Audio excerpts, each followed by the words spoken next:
Hello, my friends. If you enjoy this episode of the Sunday Morning Coffee Podcast, why not head over to my Patreon page at patreon.com/yesIamScott.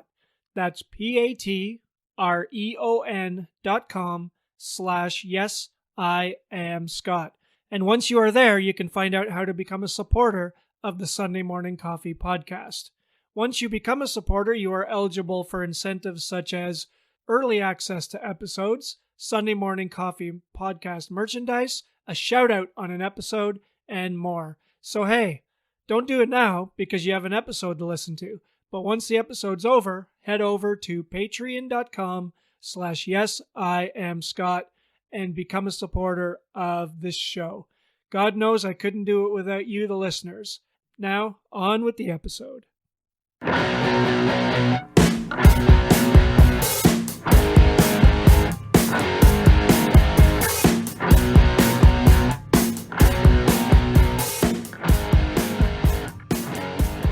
Welcome to the first ever episode of the Sunday Morning Podcast. I am your host, Scott Gardner. A big thank you to everyone who has tuned in today. If you are listening on a Sunday morning, settle back with your coffee, your espresso, your cappuccino, your frappuccino, your al pacino, whatever it is you're drinking today, and enjoy the next hour of the Sunday Morning Coffee Podcast. If you are not tuning in on a Sunday morning, if it's a Monday, a Friday, it doesn't really matter. A big thank you from me to all of you for joining me. Just want to start out by taking a minute to explain a little bit about how this podcast came to be. When I was 19 years old, I decided that I wanted to be a DJ. So I attended a community college program and very quickly discovered that the radio broadcasting business wasn't going to be for me. The first part of it was that I was pretty damn lazy when I was that age, like a lot of 19-year-olds, I would imagine. It was a challenge for me to get up and get to school on time, so I kind of screwed things up from the beginning in that regard. The other thing was that the radio game was not what I thought it was going to be. It was very scheduled. It was very planned to the second. It was, you play this ad at this time, and then at 4:15 and 30 seconds you play this song, and then you talk about this, and then you play the news at this time, and it was just very rigid. And I don't really do very well with rigid scheduled tasks. I never have, and I still don't.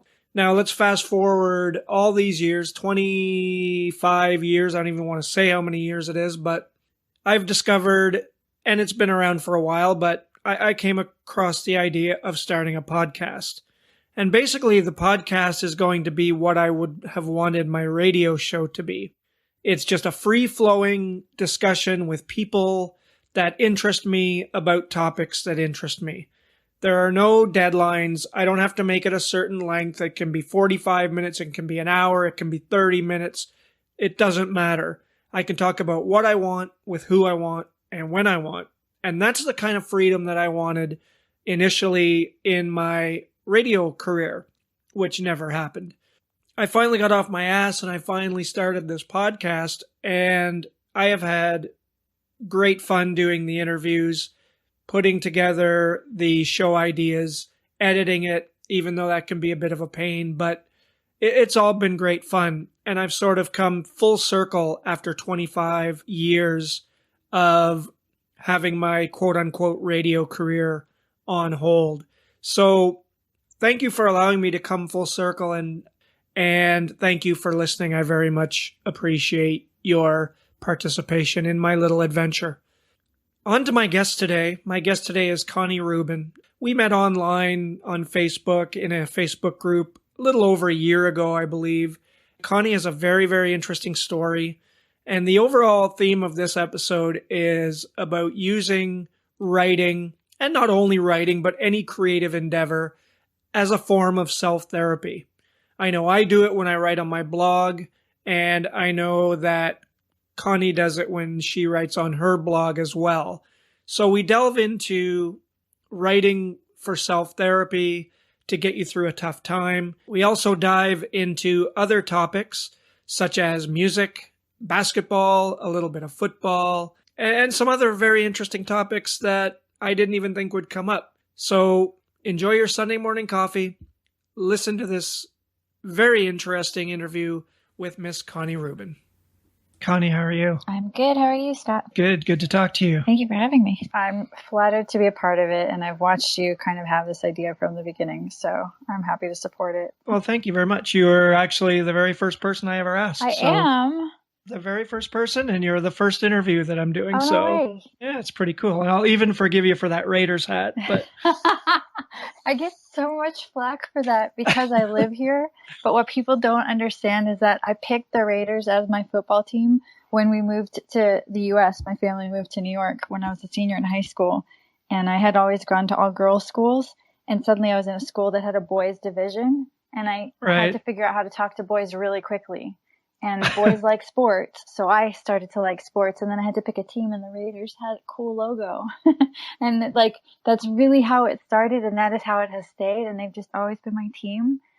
So what are your thoughts on Kobe? Did you shed a tear? I did watch the game, and I feel like every single person watching it understood what he accomplished in that game. Like, we were kind of joking, maybe he'll get 30 points. Oh my goodness, maybe he'll get 40 points. He got 60 points. I know, that's phenomenal and amazing. Yeah, like, I'm happy for him, for his career, for what it stands for him. As for the Lakers, it's what it is. Like, why couldn't they have been doing that for the last 3 seasons? But, you know, I don't take it personally. It's fine. We have a great new team. It's a lot of young players with a lot of potential. And I think he crippled the team a little bit with all the new rookies because they would defer to him instead of playing properly. When he first got injured, the first big injury like 2 years ago, they actually gelled really nicely. They played really well. And then when he came back, I think he came back too early. And suddenly that good karma, everything that they had going was gone. And they started losing again. So I feel like he was actually very selfish. But I can respect what he accomplished. Well, he's always been very polarizing because he's obviously one of the best players that's ever played. Mm-hmm. But, you know, with the whole rape allegations thing and just his, like, I don't know if there's ever been, I mean, him and Jordan are probably two of the biggest alpha dogs ever in the sport. I think all of that has sort of faded this year. Mm-hmm. It's funny you brought up the rape allegations because on the day of the last game, Samantha Ronson, who I've followed, she's a DJ. I don't know if you know who she is. Her brother is Mark Ronson. So she's a fixture in Los Angeles in the music scene, and she has been for years. And I always try, if I can go see her perform live, I always try to go. And she actually posted something, I don't even remember what it was, but it was like, so y'all going to forget about those rape allegations though, huh? The day of the game. And I reposted on Facebook with just the word boom because I felt the exact same way. I felt like we're revering this person who, if he wasn't who he was, he would be shunned. And I don't like that. I never have. My dad always says that nobody's a star. We all put our pants on one leg at a time. So when people talk about these athletes as though they're gods, they're not. They're people. They're just very, very good in one place, in one area. And I can respect the talent. Like, I can't do anything like what he did. I tried to think if there's anything I've ever done 60 of at once, like at one shot, and I can't think of anything that applies. So I give it the credit it's worth, but I also think that the reverence that people have is just, come on, he's just a man. And, you know, it's that way in athletics. It's that way in music, acting. People tend to forget that kind of thing. And like you said, the reverence is, for a lot of people, above everything else. No matter, you know, you can be 7 types of a dickhead, but if you can score 60 points, there's a very large chunk of the population that's going to completely ignore the other stuff. Yeah. And I guess that's just a happenstance, just the way that our society is. And it's unfortunate, but I think we're used to it as well. I think so. I don't like it. I worked in an industry where I would meet very important people and very famous people, and you had to treat them as though they were important, but without letting them know you knew who they were, if that sounds correct. But like, you had to give them the respect that was due without making a big deal out of it, and make sure that they had no issue with whatever it was they were dealing with, while at the same time treating them with kid gloves. And I got very good at it. And I don't think I would freak out if I met anybody anymore. The only real person I've had this conversation with people, I think if I met Celine Dion, I might get emotional. she's the only one I can think of, and I've met some very cool people. Just because of who she represents to me my whole life. And yet I'm from Canada, so I know that there's that. But it's more than that. Her music is amazing and she's incredible. And I could go on about her forever. But I don't think I would meet a celebrity and be like, wow, I can't function because you're in the room. It's not like that for me. It's always a thrill. Like, it's fun. It's cool. It's like, wow, guess who I met today? You know, I don't tell a lot of people, but there were certain days when someone would walk in and I'd have to tell a specific person who I knew was a fan or who I knew was all about that person. And they would just be like, oh my God, you're so lucky. And did you take a picture? No, I'm at work. Like, right. you know, but I definitely appreciate the opportunity. It was cool to see it. It was cool to experience it for sure. Yeah, the Celine Dion thing is, that kind of surprised me. I've read a little bit of your blog and I've seen, I follow you on social media and so on.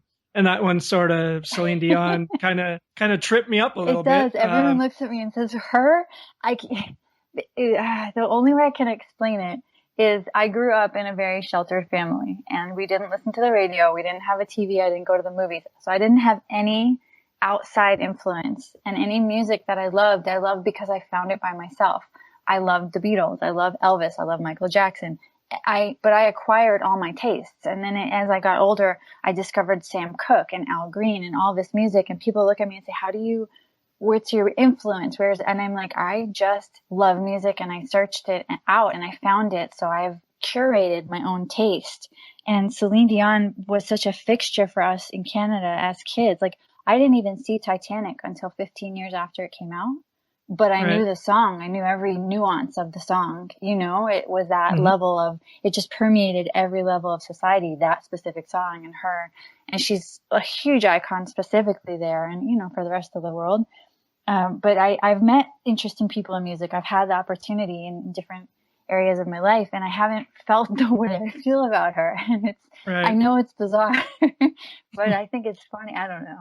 I think if I had to answer that question, which celebrity would leave me starstruck, it would definitely be Bob Dylan. That's a good answer. I don't think I would be able to say, I think I would be afraid to say anything. Yeah. In case I said the wrong thing. Yes. And because he's known as, he doesn't suffer fools gladly. And I would be deathly afraid of being that fool.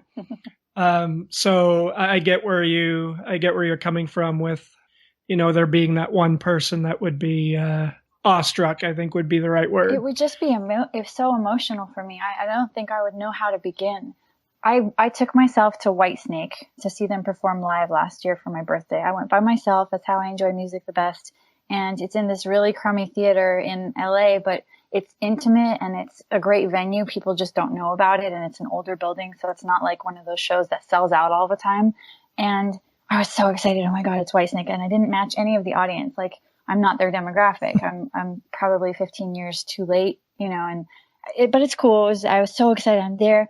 And they start singing Here I Go Again, which has been something of an anthem for me in my life by accident. Right. It's just been there for me. The words relate to me. It's one of those things I've set out on a lot of different journeys by myself. It just reverberates like it's one of those things.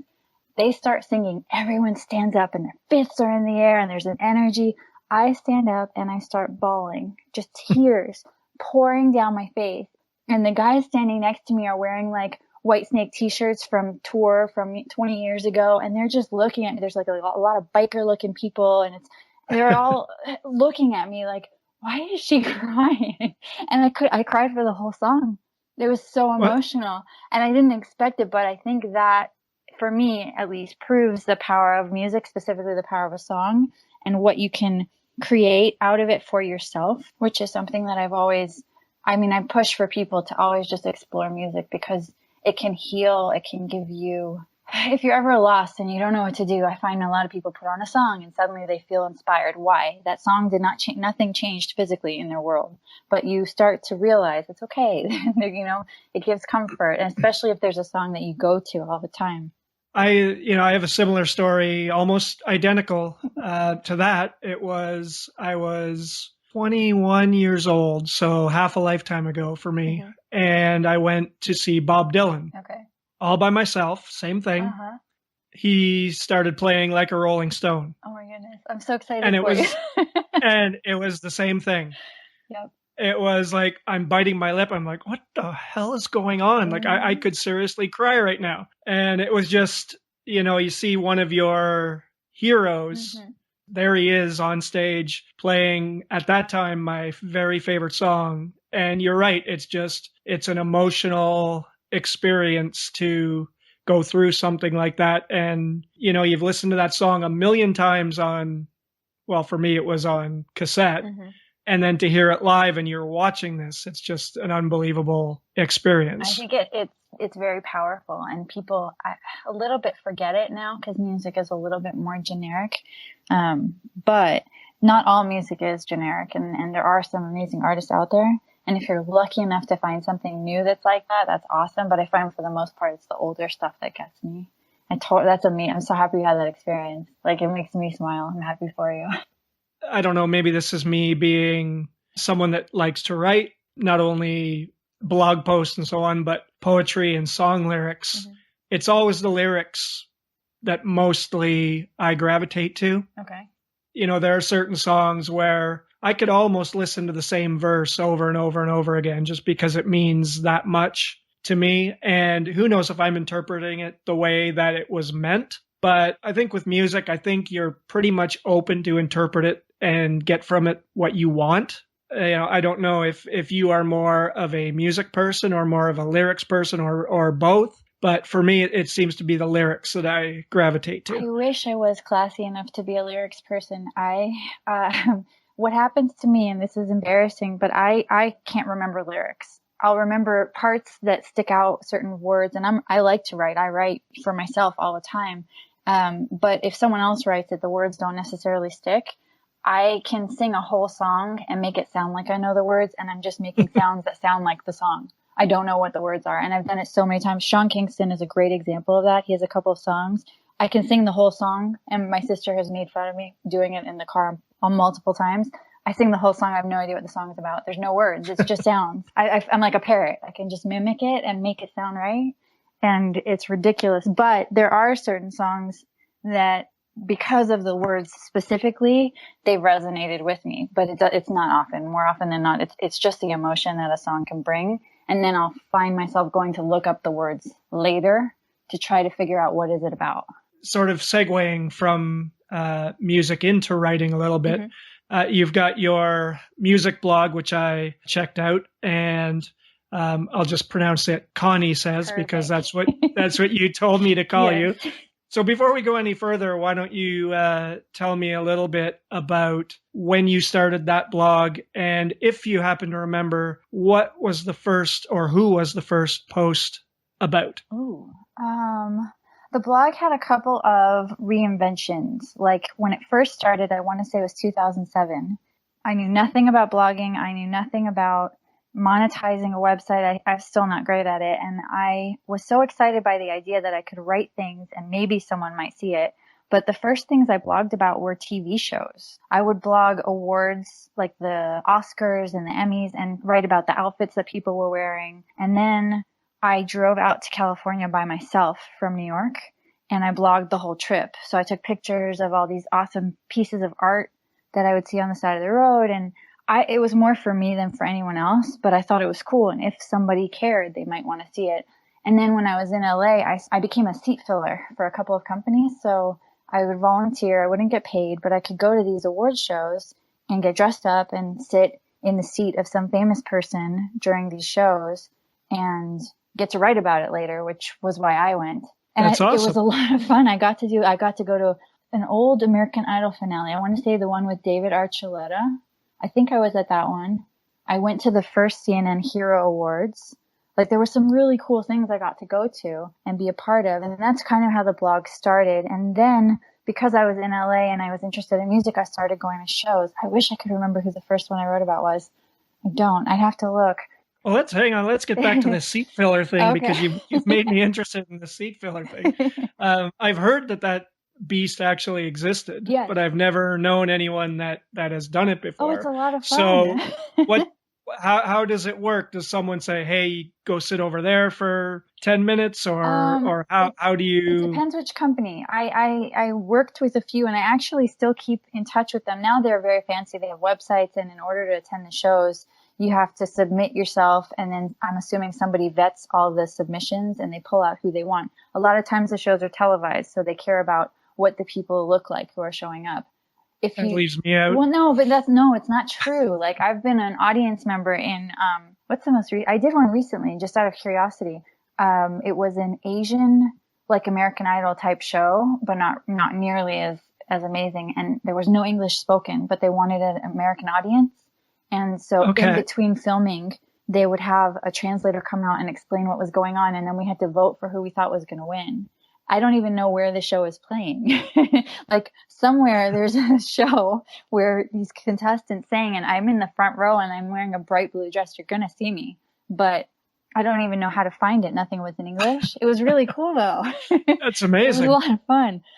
But back way when it was, I went on the website, I submitted a picture of myself, and I got an email. Hey, there's this show happening. Are you free to come? And you have to show up and stand outside for like an hour in the line full of people, and you're all dressed really fancy, and they kind of will pull people out who they like the look of. It's very selective. That's cool. Yeah. So you were, yeah, that's for sure. I've never actually known anyone. I can add that to my list. I'll send you the links if you're in LA. There you go. That sounds great. So you mentioned that you are Canadian. Were you born in Canada? I wasn't. It always sounds so bizarre. And as a kid, I thought I was so vanilla. And now I realize how foreign it sounds. My dad's Canadian and my mom's American. And when they got married, for whatever reason, they moved to Mexico. So I'm actually, yeah, I know. So I'm North American. I was born in Mexico, in Mexico City, in ABC Hospital. And then in 1985, there was a giant earthquake, and my mom told my dad, "That's it, we're done." And we were on one of the last planes that left Mexico City after that earthquake. Like, there was no flights out for a while because the city was pretty much decimated. I grew up in Toronto, and then when I was a senior in high school, my parents moved to New York. And I figured I'd better go with them, or I'd never live at home again, and New York would never be my home. Because I was pretty sure I was going to move out shortly afterwards. I was already itching to just get out and do world stuff. So let's get it out of the way now.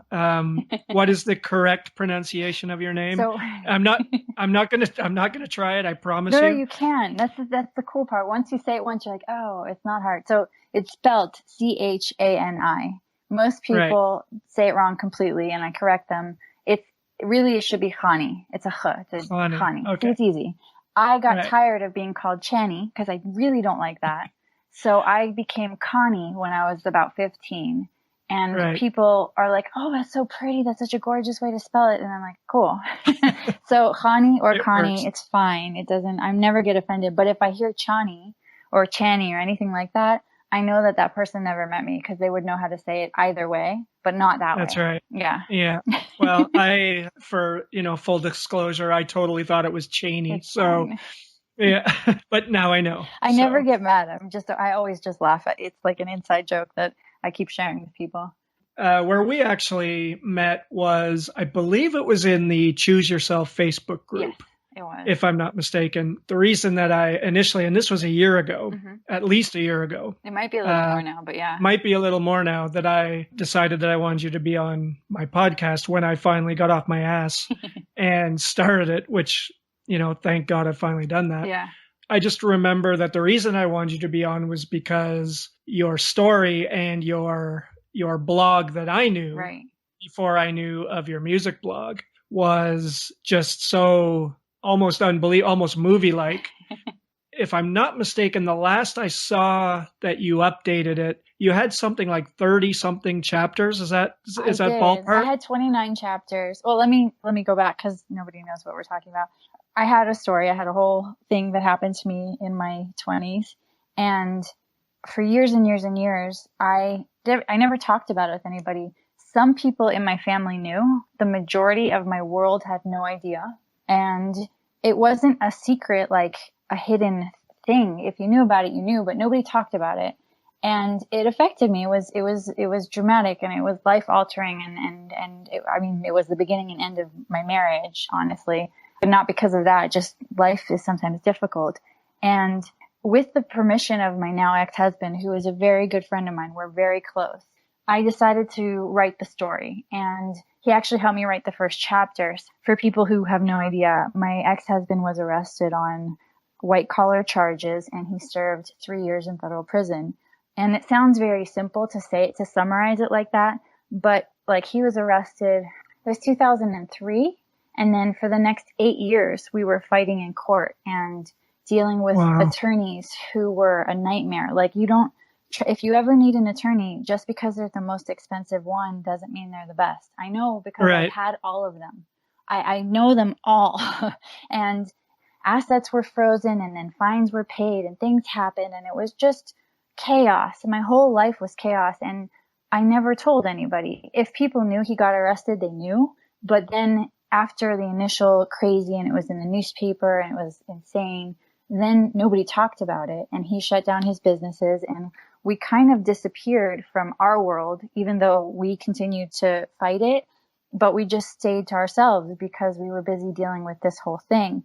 And then unfortunately he ended up being coerced. It's such a long story, but he ended up taking a plea, even though he told his attorneys he would never take a plea. And he had to serve, they gave him 57 months. He was going to do 5 years in prison. He asked to be placed in a camp in California because he had family there. I got an apartment in California, even though we lived in New York City.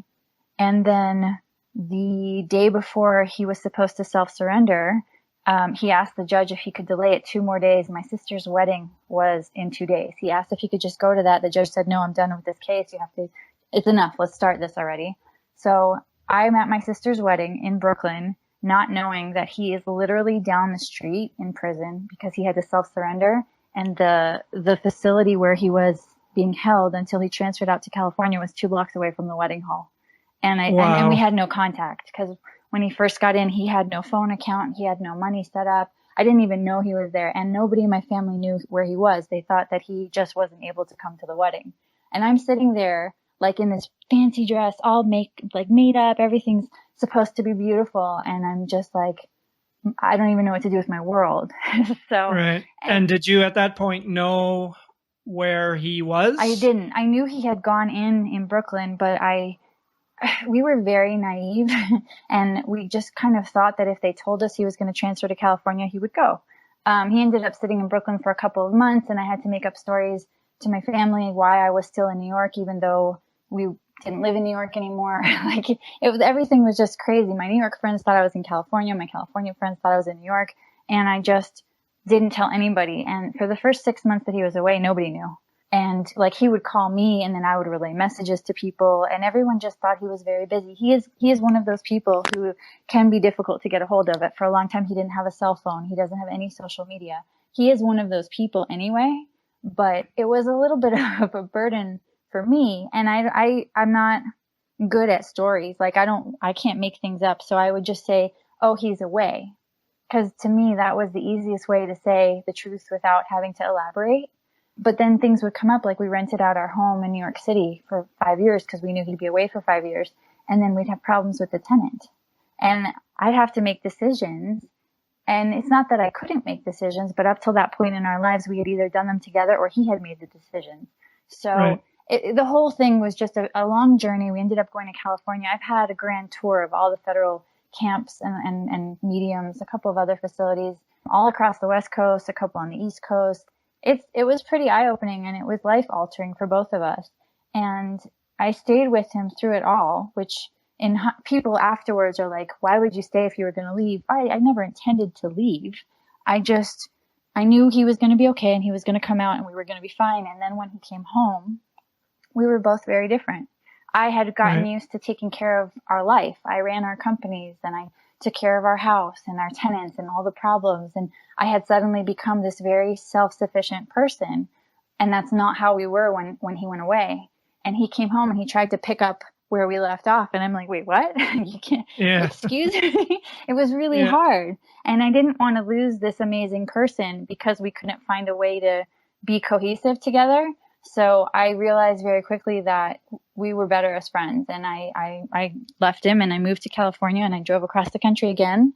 And we wrote the first chapter together of my blog. And then every week I would write another chapter and I was going through old letters. When he was away, I wrote him a letter every single day, no matter what. Sometimes I would mail 3 days worth at a time, but there's 3 years of letters written between the two of us that I have in boxes. And I would go through them and write these chapters and tell the story. And when I wrote it, it was almost like reading someone else's life. Like it didn't feel like it was mine anymore, because I guess my way of coping was to remove myself from it. Like if something would happen, if he would go into the shoe or get in trouble, or if I couldn't get a hold of him, or there was all kinds, it's prison, things happen. Like it's a scary place. I'd have to be functioning. I couldn't fall apart because something could happen to him. And then what do we do?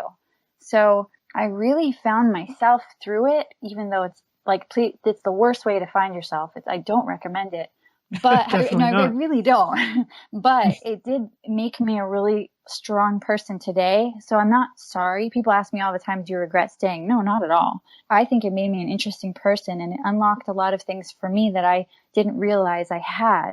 However, it destroyed our relationship. So, there's nothing nothing will make up for it. It's what it is. But I don't have regrets. I found that by writing it, I was slowly helping myself. Like it was able to let go. I didn't realize it was so heavy until I started sharing it. And then suddenly I was getting 20,000 people, like 20,000 hits per chapter. Wow. Yeah, it was a little overwhelming. I wasn't expecting it. It went pretty viral within my community. I don't think it went viral outside of my friends and family. You have a big community. Well, each person was like, I had no idea. I saw you during that time. How come you never said anything? And I can explain, tell you what? What was it? They're like, I could have helped. No, you couldn't have. There was nothing you could do, really. Like, I mean, it's not even, I didn't take it personally that no one could have helped. There's nothing anyone could have done. It just is what it is, and we had to get through it. But by sharing it, I had also all these women who were going through something similar, who were reaching out to me and saying, oh my God, I'm in the same situation. No one in my life knows, or I don't know what to do. My husband's away and I feel all this weight of my life, and you're so inspiring, and knowing that you can come out the other end of it and be okay. And I'm like, I'm okay. Like it was bizarre to be given all of these labels when in my head I was just writing it because writing has always come very easily to me, and it was just the best way I found to deal with it. And is that how it started for you, the process of writing it down? Was it a mechanism to get it out? Very much so. Actually, I have found that every chapter that I wrote, not that I don't remember the story anymore, but it's not in my head. I don't know if that makes any sense. Like, I'll draft chapters in my head of different stories. I never finished writing it. I stopped before the story ends, and I'll get into that in a moment. But I have specific stories, and some of them are hilarious, and they're in my head kind of drafted. And as soon as I write them and publish them, they're gone. Like, they're not sitting in my brain. So as I was publishing chapters, I was feeling more and more just peaceful, calmer. It was an amazing feeling. And it wasn't something that I thought, it was an unexpected side effect. Like, it was very welcome because I didn't realize that it was bearing so heavily on me. But it was very cool to find that release through the writing, and to have all these people reacting to it was just affirmation to me that something I was saying was hitting people. Obviously, my quote unquote story is nothing like that at all. But I know that the writing that I do on my blog and on places like Medium and whatever, every piece that I write is usually introspective but directed outward. It's something that I know I have to improve or fix about myself. And like you said, just writing it helps me see it on the screen, and it sort of makes it clearer for me that this is what I have to work on, this is what I have to do. And if someone else reads it and gets some inspiration or some motivation or some help out of it, then that's great. I'm very happy if that happens. Mm-hmm. Was that sort of what it was like for you? Very was it so. or did you not expect anybody to get anything out of it? I didn't think anybody would read it besides my mom. And I'm very honest about that with people. I didn't think my friends would pay attention. I didn't think it would hit home with anybody. I definitely didn't expect strangers who I'd never met to react. That was unexpected. But I felt like it was a good way for me to tell my family, my immediate family, what had happened without having to sit them down and tell them, every detail. And it's funny because I had a couple of siblings were living overseas at the time, and they were like, "It's not fair. I can't get to a computer. Can you print it for me? Mail it to me?" And I'm like, "What?" Like, I didn't realize they were following every week. That part was cool. But for me, what started to happen was there were 29 chapters written. And so every weekend I would sit down and read a stack of letters and write a chapter. And I tried to get a couple of chapters ahead, but really it was very much every week I was putting something down for the next week. That was it. It was very real time. I was never able to get that far ahead. And it started to affect my daily life, my present life. I was very stuck in the emotions of what I had gone through already, even though it was a release. Sometimes seeing other people reacting to it, or someone would call me and say, "Oh my God, I had no idea. I'm so sorry." There were a couple of very emotional stories that I shared very early on that had been very traumatic for me. And I found that I wasn't doing well personally. Like, it wasn't okay. Even though I was feeling better about sharing it, I wasn't socializing properly. I wasn't meeting people and being happy about it. It was very much dragging me down. It started to weigh very heavily on me. So I took a month off. I stopped writing about it for about a month, and I really kept writing. I just didn't publish anything because I was trying to stack up a couple of chapters worth. And then as I started reposting them again, I felt again that intense pressure to just kind of share it. And it wasn't healthy. I didn't like how I felt daily. Then I got some feedback that some people had been very, very negative to some of my family members as a result of me sharing the story. And like to the point where it was borderline like horrifying what they were saying, what they were doing. And that wasn't fair. And I felt like as long as it never hurt anybody, I was happy to share it. The minute it caused any additional pain, I immediately started to question the whole thing, because the whole point of it was to get rid of my pain. If it's just putting the pain on someone else, there's no point. And at that point, I'd already written so much that the cathartic part of it was already accomplished for me pretty much. And this horrible secret that I had hidden from my whole world for so many years was out there, and everybody was super supportive. So for me, there was no more gain. The only thing and I still carry this guilt now, is so many people have asked me, how does it end? They all want to know the ending. And I know that. And I'm not trying to build up suspense or anything. I just don't know how to re-enter posting it without having the negative backlash none of the backlash came at me. That was what was so frustrating. Like, if someone was going to come at me for what I was writing, okay, I'll handle it. But because they went after other people in my family, that weren't even involved. Yeah, I just found it very frustrating and almost like it was very unfair. So until I can figure out a way to get rid of that aspect of it, I don't feel like I need to share any more of it. I just don't see the point, like the upside of it. I understand, like, hearing the end of the story. There's too much negative to balance it out. So I just paused writing it. I hid the blog because I didn't want people to go back and like start harassing family members about it. Like, it wasn't worth it. That's interesting, because you started out, like you said, to sort of unburden yourself, and you accomplished that.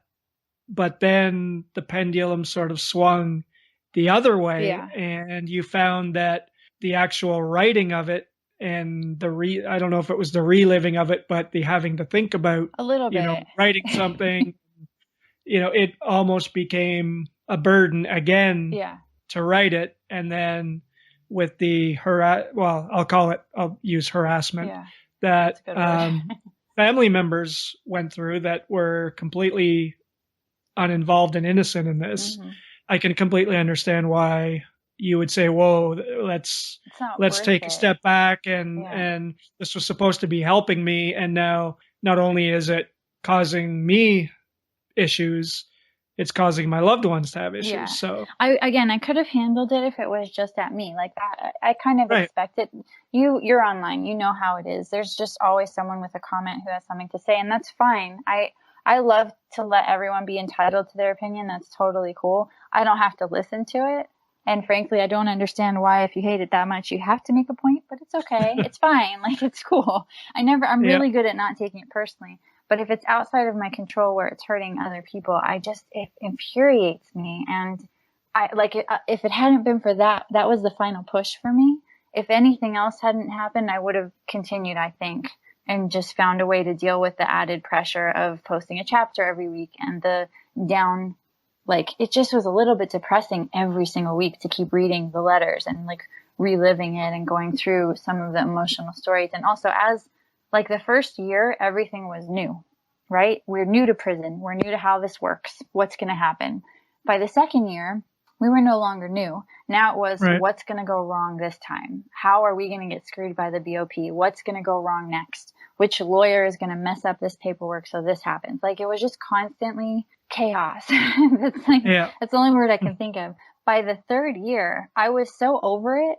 Like, I really was. Getting back to your music blog a little bit, is your music blog, is it just something you actually do just for fun, or do you find that it gives you a little bit of relief from the everyday to sit down and write about something that you love so much, like music? It's a little bit of both. As it got more serious and as I started to get more legitimate and more followers, I started getting invited by bands to venues. So first it was me seeking out music, and then I was getting submissions and people asking me to come to their shows. And when that happened, I started to take it a little more seriously. And I've always found comfort in music, and music and writing has always gone hand in hand for me. I feel very strongly when I'm not sure what to do with myself, I'll sit down and listen to music. If I can listen to new music and if I like it, I'll go follow up and try to find out who made this music, and then I'll write about it. So it is therapy for me. I have found some amazing artists who no one's ever heard of, and they are never going to be heard. And I've written about them because I like what they say and I like how I feel when it happens. And I only discovered them because I wrote about it. And that opened up that venue for me. That's awesome. Yeah, it's been really cool. It's been a cool adventure. And I have friends now that I've made through this that live like in London and in all parts of the world. And they'll submit their music to me, and we keep in touch. When they come out with a new album, they send it to me. And I haven't been updating it as frequently because when I started with the other blog, it was really hard to do both. So I let it drop dramatically, which is kind of sad because there was a lot of good stuff in my area in the last couple of years. But I've been slowly picking it up, and I have a couple of, I call them leads, like music that's coming up, bands that are going to be performing that I'm excited about. And I like to go to the live show. I'm all about, because you can make anything sound however you'd like it in a studio. But if you can't get up on stage and make people feel, if I can't have that Whitesnake moment, then I'm not sure what the point is. Then they've lost you. Yeah, pretty much. So, and the thing I like to tell, I don't trash music. So if I don't like it, I just don't write about it. I'm not criticizing. I mean, maybe I'll say, oh, they could have made this different in their show or whatever, but I'm not bashing. It's not about that. Right. So it's not really a review. Right. It's more of a, hey, I like this and this is why kind of thing. Yeah. And I found that a lot of times those artists will then tweet my link or email it out or send it out to their fans, because now they have this person who wrote about it, and that gives them some credence, and then other people will repost that, and it's cool. It's a good network to build up. It's my favorite thing that I do. It's just not monetized. So there's no upside to me except I get awesome music. That's a pretty good upside. I love it. But I've been asked, like, why don't you make it better? Why don't you? I'm like, no, I like it how it is, because I like that it's not my job. I like that it's a hobby. It's something I do because I enjoy it. I think if it were my job, I wouldn't enjoy it as much. Well, once you start worrying about monetizing, should I put ads? Where do I put the ads? How do I search engine optimize so that some of the joy starts to come out of it? It definitely did for me. I did. I monetized it. I've been waiting for Google to cut me a check since 2007. They won't cut you a check. It used to be until you make $50. It's $100 now, I know, right? Yeah. So I made $50. Google has like $57 the last time I checked 2 years ago.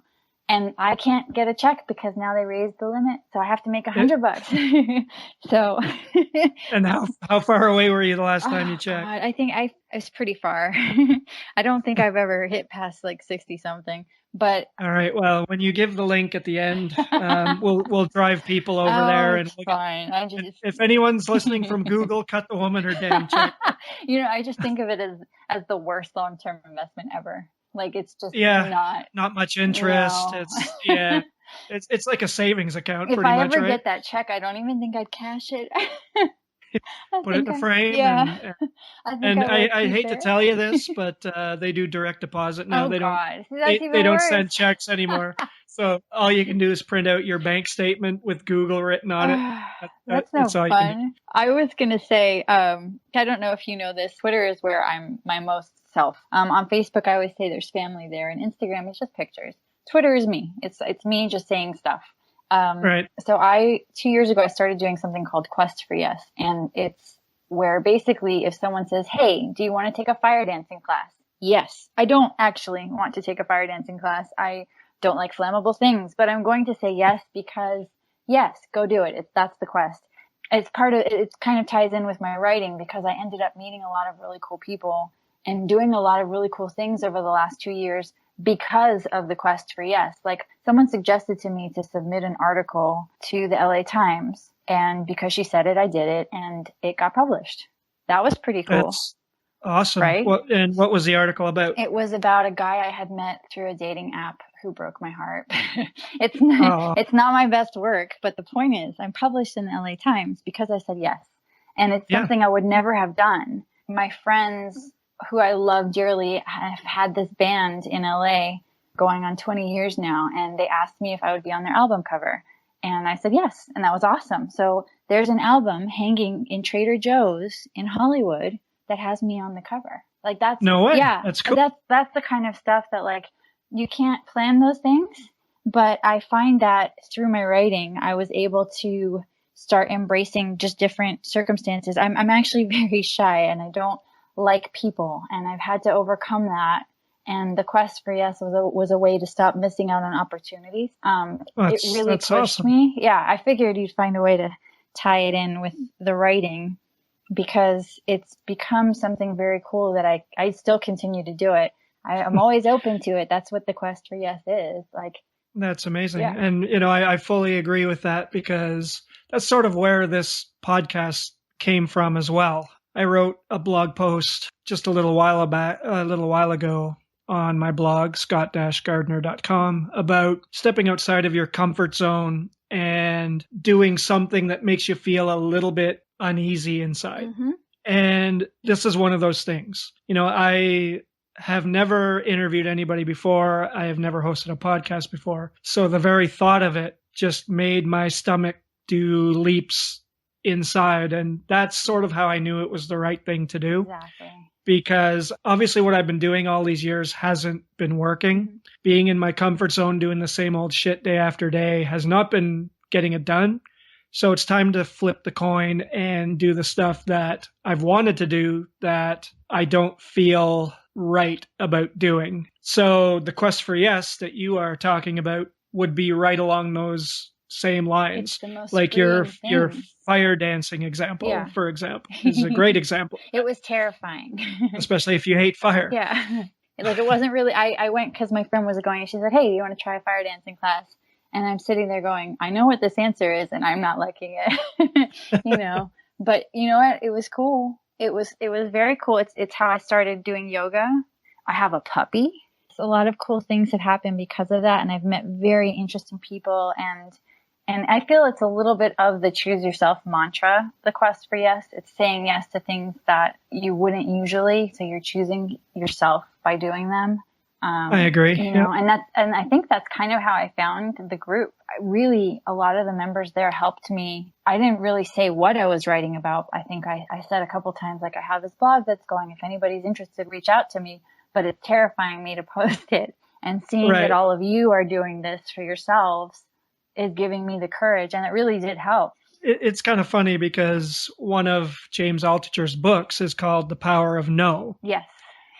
But it's obviously what he is talking about is saying no to the things that are going to bog you down, Mm-hmm. that are going to prevent you from exploring and expanding yourself. And the stuff that you're talking about, saying yes, is that exact stuff. Yeah. The stuff that's going to free you, that's going to give you new experiences, new people, new places. Exactly. So I think there's definitely places where you should say no, but there's a lot of things that you should say yes to. I haven't had any yet that I've been like I can't say yes to that. I'm waiting for some smartass to be like, I don't know what it is yet, but something where I'm like, listen, that's not legal. We're not doing that.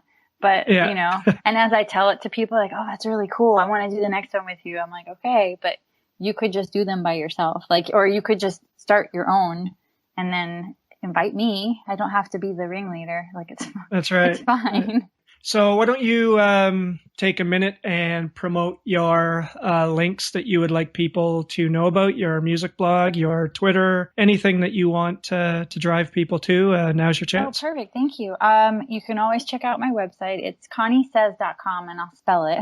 It's CHANISAYS.com. And then on Twitter, it's Connie Rubin. That's me. So it's CHANIRUBIN. And then if you'd like, on Instagram, there is a very cute puppy who has very fun adventures.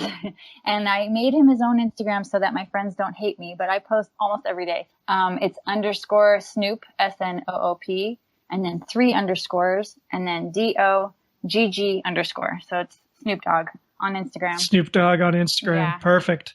Well, I promised to take about 30 to 45 minutes of your time, and we're an hour and 10 minutes in. So it was my pleasure. Please. That must say something good. Yeah, it means you're a good interviewer. Good job, Scott. Well, thank you very much. I very much appreciated this, and I'm sure we'll talk on social media and hopefully maybe in person one day. That would be awesome. I'm always around. Right. You know it. Beautiful. It's been great talking to you. Thank you, Scott. So that's it, everybody. I hope you've enjoyed this first episode of the Sunday Morning Coffee Podcast. And I hope you enjoyed my discussion with Connie. A very interesting story that she has and very interesting techniques to deal with it. But what I also found interesting was the fact that when you undertake something to help you deal with certain issues, certain pains, certain traumas that you are going through, that it is possible to overdo it, that it is possible to get too much into what is supposed to be therapy for you, and that very therapy can start to overwhelm you as well and can become, if not worse than the initial trauma, it can compound it. So very interesting stuff from Connie. Thank you to her very much for being on this episode. By all means, take a look at her blog, conniesays.com, as well as follow her up on Twitter and check out Snoop Dogg on Instagram as well. I'm sure she and he would love it. So thank you very much, everybody, for tuning in. I cannot thank you enough for being part of this. Check out my Patreon page at patreon.com/yesiamscott. That is patreon.com/yesiamscott. And you can find out how you can become a supporter of the Sunday Morning Coffee Podcast. I would very much appreciate that. Also, check out my website at scott-gardner.com and click on the podcast page where you can find show notes for this podcast, including all the links that we've talked about here. Talk to you next week.